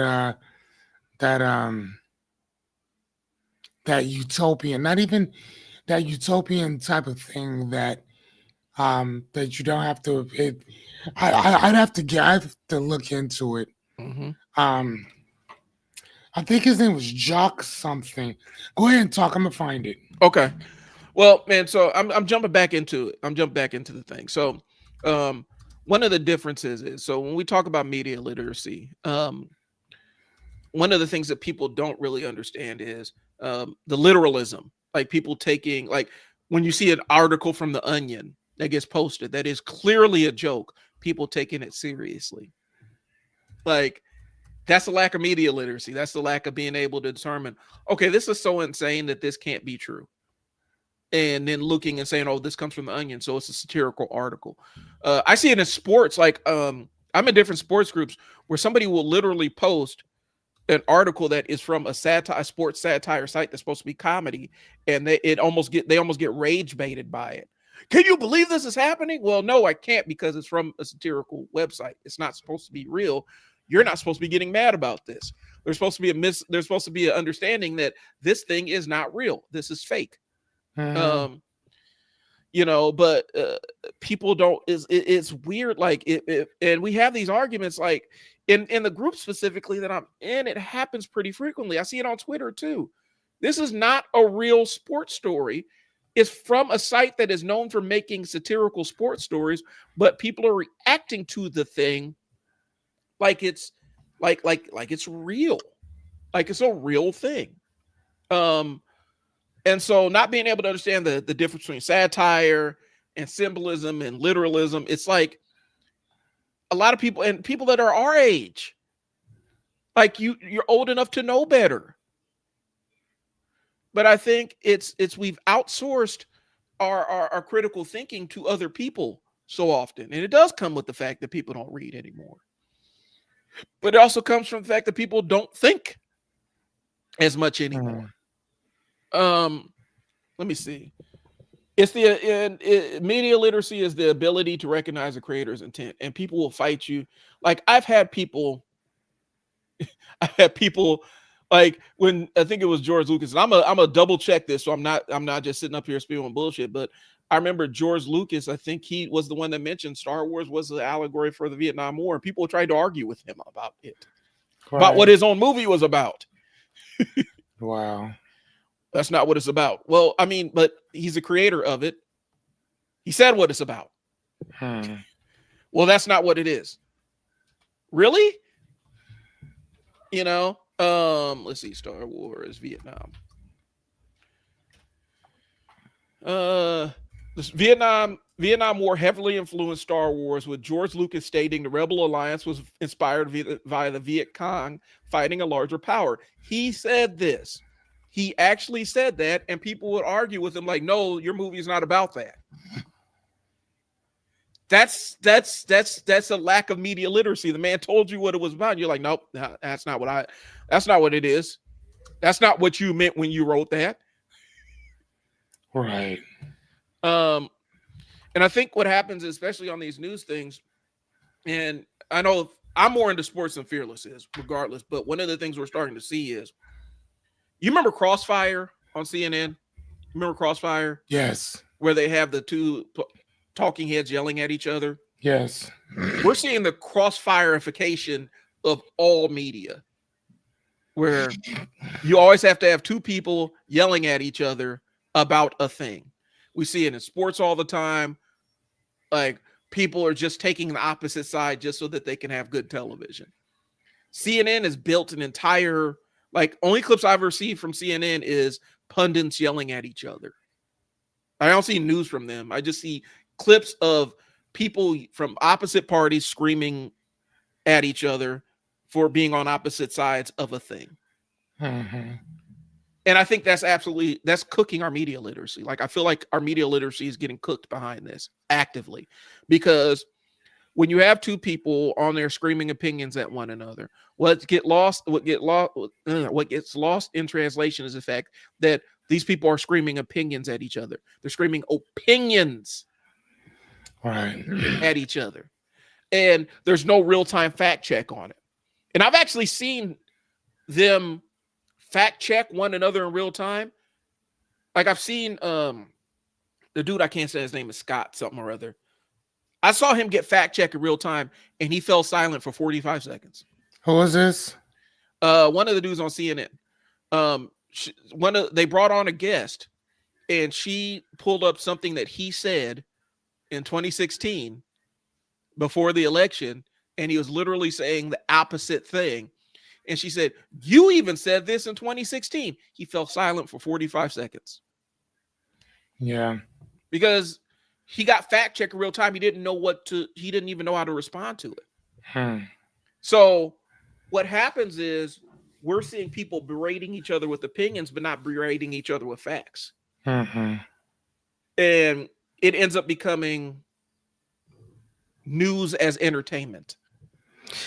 Right.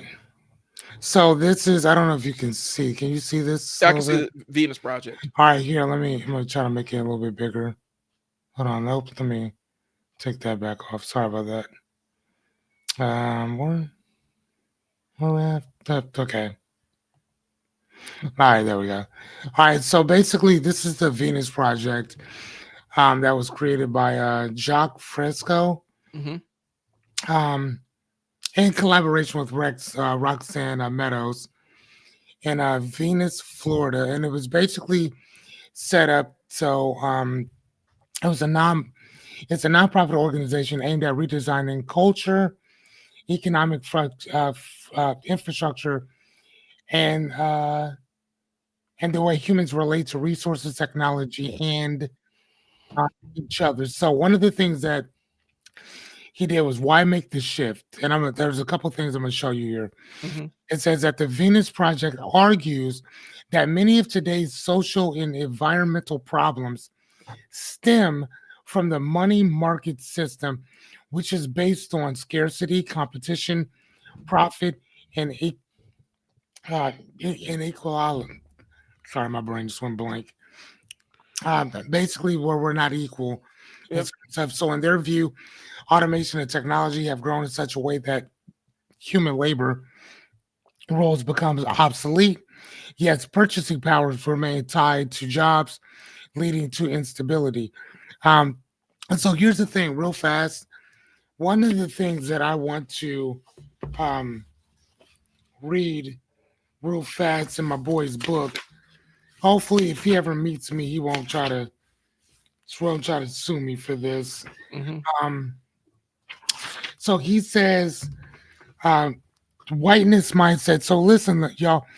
When we talk about when I say white or white people, we're talking about a mindset, not necessarily people, because there's people that are white that don't ride with this shit at all.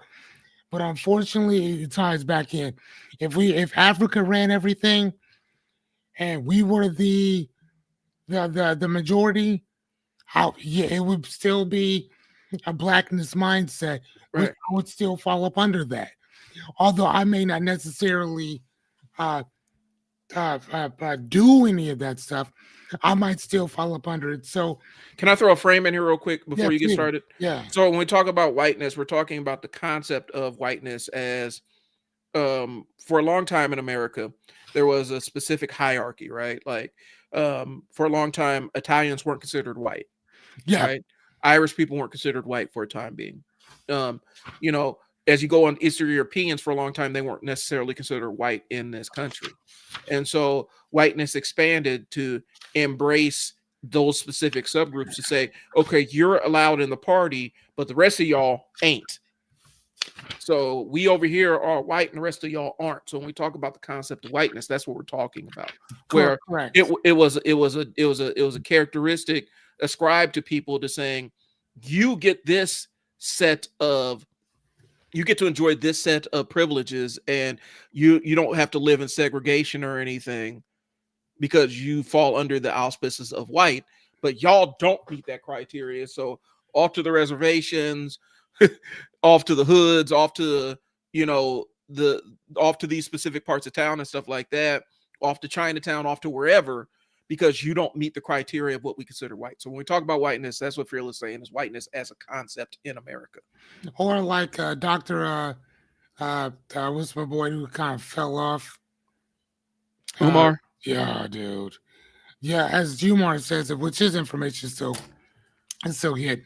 It's people who want power, opportunity, and resource. Yeah. Right. That's basically what it is. But as I just read to you in here, the Venus Project argues that many of today's social and environmental problems stem from the money market system, which is based in scarcity, competition, profit, and what is that? Inequality. Sorry. Inequality. Yeah. Inequality. So I'm going to read to you this particular mindset. So number A is possession of a mindset that is primarily oriented to at least one of the following three assumptions about natural life. Number one, limitation or scarcity. Number two, fragmentation, which means to block things off. And then number three is annihilation. All right, B. Evidence of this mindset can be seen in a person's behavior that demonstrates prioritizing at least one of the following values: individualism, competition, and materialism. Now, again, that's a value that you have. Right. So, again, individualism. And I was just talking to a friend of mine last week about this because we were going back and forth about paying for college. And she's like, well, I'm not paying for somebody else's stuff. And I'm like, we're already paying for everybody else's stuff. Right. So to me, if I know that in order to make things better, we all put into a pot, I'm more than willing to do that. I ain't got no problem making sure that your kid becomes a PhD student for free because I'm already paying for it, just like you're paying for my education, right? All right, so I'm gonna go on. C, there's two more, C and D. C is due to the mindset of a person's benefits, how they benefit from at least one of the three following: purpose, power, and protection. Let me say that again. Due to this mindset, a person benefits from at least one of the following: purpose. God says that I'm supposed to be here. Yeah, I'm a Christian. This is what Christian values mean. Power, I'm supposed to be ruling over all y'all. Protection, I'm protected by the law that states that I have this. And D, a person experiences at least one of the following symptoms due to an internalization of an assumption of values, benefits of whiteness. Here we go. Number one, distortion and psychopathic thoughts. Number two, negative emotion or lack thereof emotion. Yep. Remember what Charlie Kirk said? Why we need empathy? We don't need empathy for people, right? And number three, obsessive behaviors and or inaction of the face of wrongdoing. Let me say that again because I butchered that one. Oppressive behavior and / or inaction of the face of wrongdoing. That means I don't give a fuck about what I do to you. I can do whatever I want to you. And well, purpose says that I can do that. Power says that I am going to do that. And protection says that the law says I can do that. So this is what we talk about, that whiteness mindset, like in general.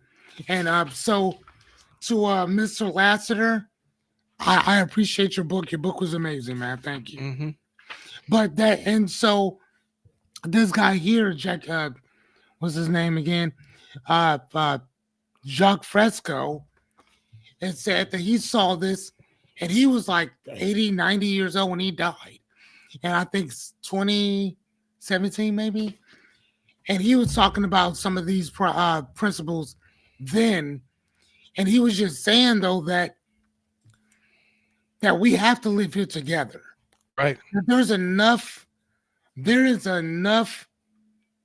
resources, there's enough power, there's enough opportunities, there's enough resources and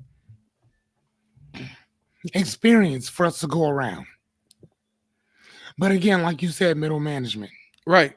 And that's what it boils down to. And Middle management. And it's the false scarcity, because it's not, because the problem is it's not even real scarcity. It's like an artificial level of scarcity, just to justify the existence of, or the ongoing existence of that system. Right.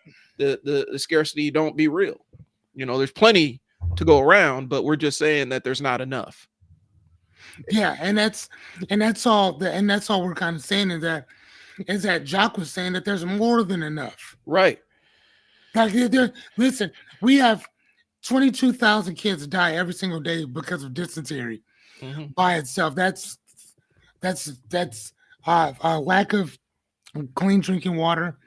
That means that the water that you drink is after the food that you bathe in, the food that it's the water that you clean in. It's you defecate. Yeah. Right. So that's what dysentery. But think about that. 20-some thousand kids die every single day because of that. Think about the other thousands of kids who die just because of hunger in general. We throw away so much food that we have enough food to feed the world 3-4 times over. So we don't do that because we're using this as weapons. Yeah. And if we gave them access to it, then they couldn't charge for it. And then they're mine. And I don't think that's true, though, but that's how it's framed. I don't think it's true. No, it's not, because if you look at grocery stores, for instance, a grocery store throws out a bunch of food. Yeah. That outside they toss it. But not only do they toss it, they make sure that you can't go in and go get it. They lock the dumpsters. Excuse is, well, we don't want them getting sick. There's already a date on it. Mm-hmm. So if you go home and go cook that right now, y'all go. Y'all don't want people to get it because you don't want people to have it, because you look at that like a loss. But technically, it's going to be a loss, because as soon as it comes off the floor and you put it somewhere else, it's all of a sudden a loss. So if you gave it to somebody else, it would still be considered a loss. I promise you, the grocery store that figures this out and says, we need to just take all of our unsold stuff or stuff that's on the verge of crossing over expiration date, and we just open it up and just give it and create our own food pantry. I promise you that grocery store is going to make money. And I'm going to tell you why. Oh, yes, you're right. They're going to make money because people are going to be like, I want to support them in their mission. And so I will pay for this thing just so that somebody else can go to the food pantry and have access to food that they can't afford. That's, I mean, because people are still going to, number one, they're still going to come in and buy because I need to buy today. Right. But if I know that on the third Saturday of the month or something like that, that they give away a lot of this food that they were going to dump out anyway, people will come get that. People will come get that, and people will support that. Oh, man, that's a good idea. People will support that. It's like there's an app that I downloaded. It's Too Good to like, basically it's an app that highlights food that people are trying to get rid of. It all in Omaha, for whatever reason, all it does is pull up donuts, but it's bakeries and stuff where you can get stuff at half or a quarter price because it's about to go over. Yeah, even if you did that, that's cool. Because you can still make a little bit of money, still put it off as a loss. Right. If you made a part of your business nonprofit. But this is what happens with venture capital, bro. This is how that kind of stuff, this is how it ruins everything. Because we have to extract value at every single turn. That's why going to a sporting event is a miserable experience now. Going to a concert is a miserable experience because every single interaction, every single transaction, every point you are having to pay. Every micro thing that you need to do, you have to pay. Some of these places even charge you to get on their Wi-Fi. And they found a way to nickel and dime you at every turn. Vegas is like that. Video games are like that, bro. Like you can't even play a video game with all the microtransactions without microtransactions. Oh yeah, well, you can buy better swords. You can buy better this. Yeah, yeah. You know, they ruined it, bro. Like venture capital ruined a lot of this stuff, bro. And so where it's like we have to optimize everything. Everything has to be optimized for fees. All right, so let's get back into this. So a couple of reasons. Social media kind of has shaped how we has shaped how we interpret stuff. It moves too fast. Like stuff on social media moves so fast that we can't even have time to interpret it. Context collapses. A clip's treated like the full conversation. And here's the other side, though, because I'm gonna throw the other side to this. Sometimes, because the idea of something being taken out of context means if I say a thing, if adding the rest of my statement does not change the thing that I said, it's not out of context. So when we talk about old boy, I don't want to say his name too many times, but we talk about old boy that had everybody in a stir or whatnot. People are saying, well, you're taking them out of context, right? Well, out of context means that if I take this statement that he made, right, as an isolated piece, and I pull that out, if I add the rest of the piece to it, it invalidates or changes the fundamental meaning of the piece I extracted. If that's not the case, the clip's not taken out of context. Does that make sense? Mm-hmm. Okay.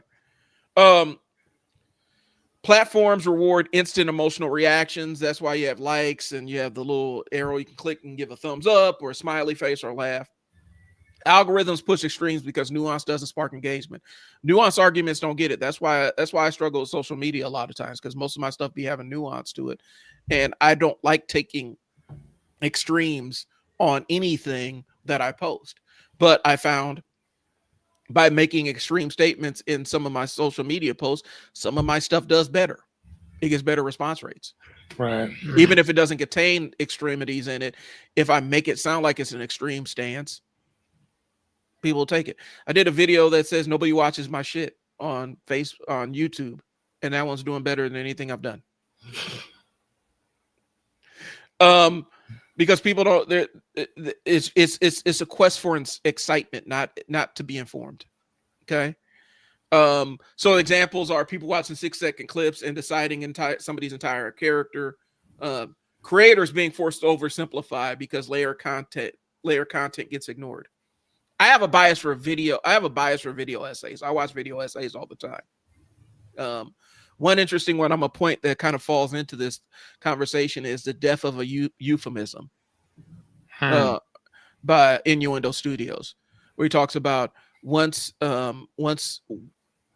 you've normalized what that euphemism stands for, then the euphemism has no more meaning. So if you've normalized a racist euphemism and you're just saying the racist thing instead of having euphemism, you just get rid of the euphemism. That's the death of a euphemism. I'll explain it off the air. Kids consuming edits. My kids do that all the time. Edits and not entire scenes, thinking that they can piece together an entire story from edits, from clips of a thing, like clips of a movie. I know a lot of kids that they will watch movies by just consuming the clips, the highlights, and think that's the entire content of the story. Right. So how do we combat this?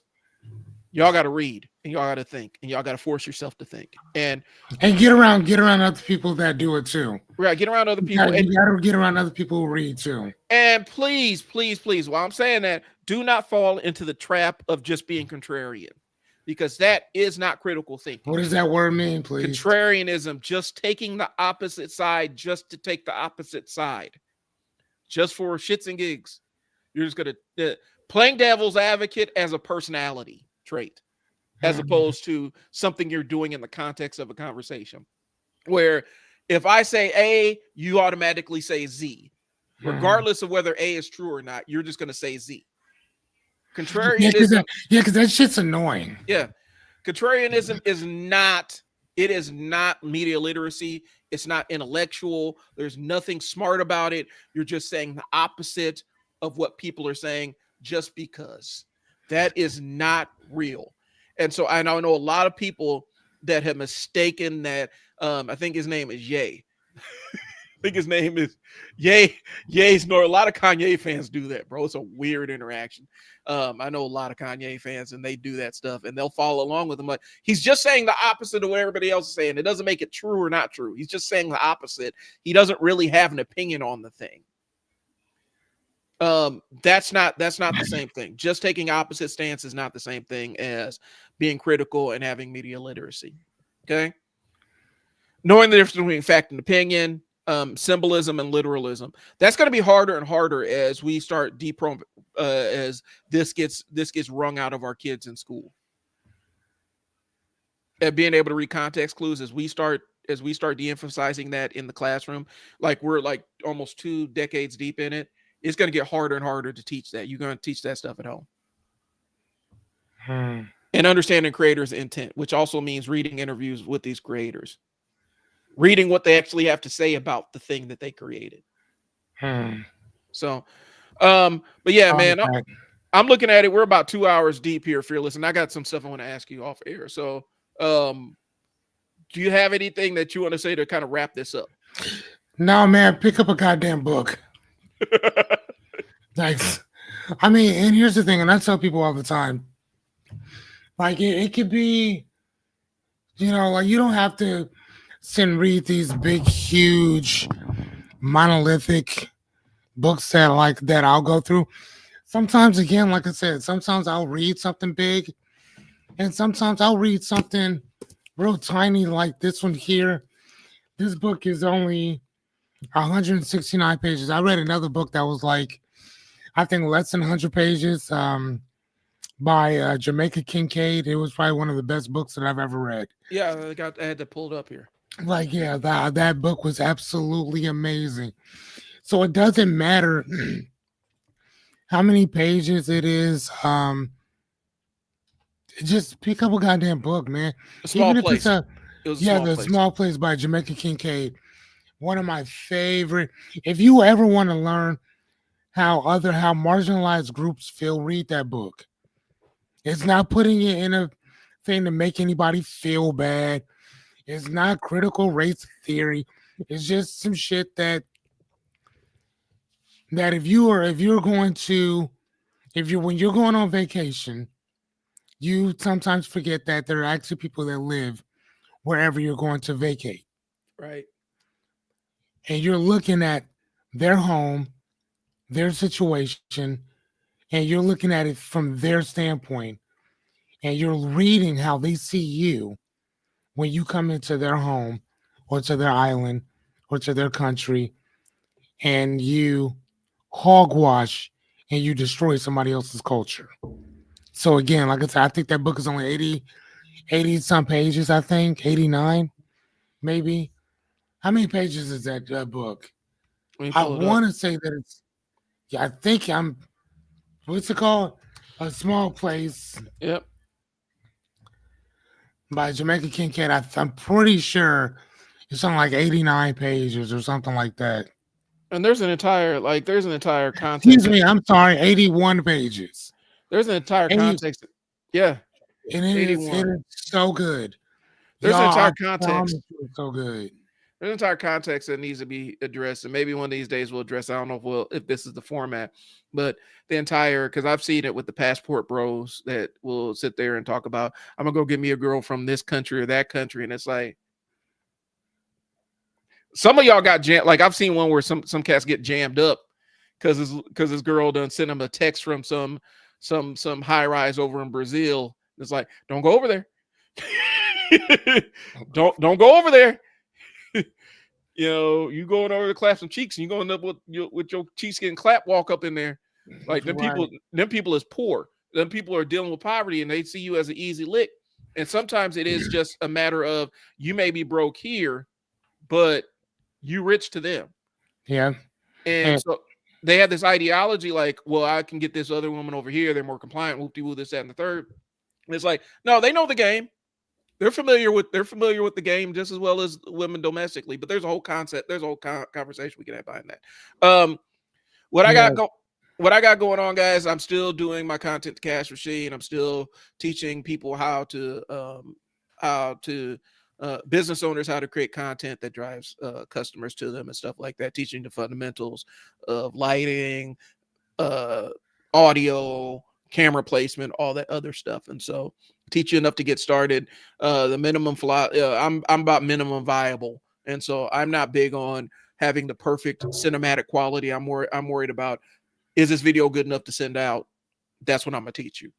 And then you can start working on the cinematic quality and stuff as you level up. I got a little school community for that.